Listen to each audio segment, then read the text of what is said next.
Tasha had never believed in God.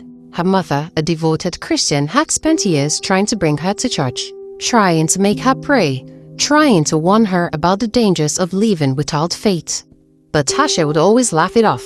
Mom, life isn't some fairy tale where God comes to the rescue. If bad things happen, they just happen. That's life. Tasha lived exactly how she wanted, fast, reckless, and without consequences, clubbing every night, drinking until she blacked out, entertaining men she didn't even care to remember.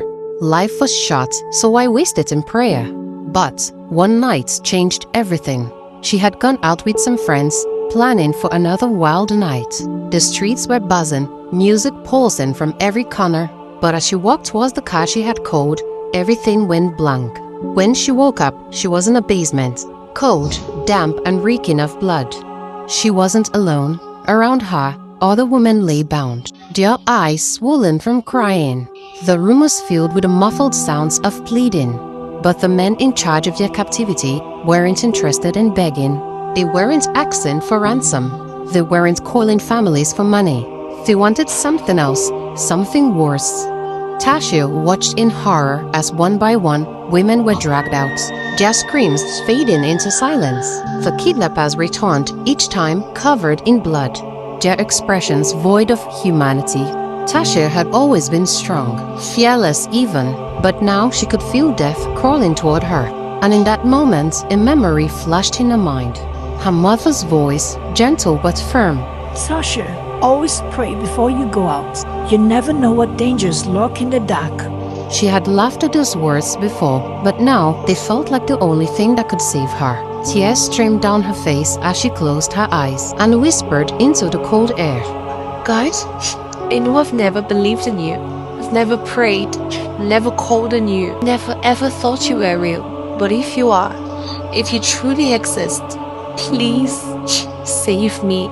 She waited, but nothing. The hours dragged on, her body growing weaker. Then, in the dead of the night, something happened. A man appeared.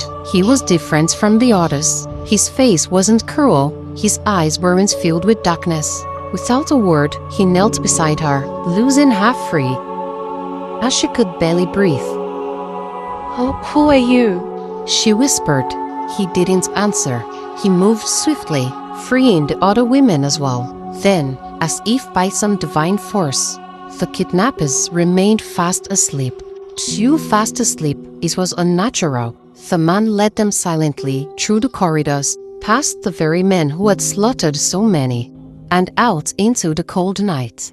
When they reached the main road, he flagged down a cab, helping them inside. Shaking, Tasha turned to thank him, but he was gone. No footsteps, no shadow, nothing. Tasha arrived home, trembling. The moment she saw her mother, she broke down, recounting every terrifying details.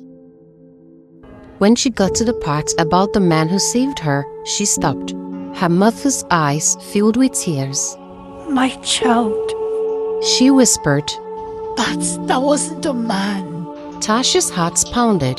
That was when she knew. She had never believed in God, but that night, when death had her by the throat, he had sent an angel to rescue her.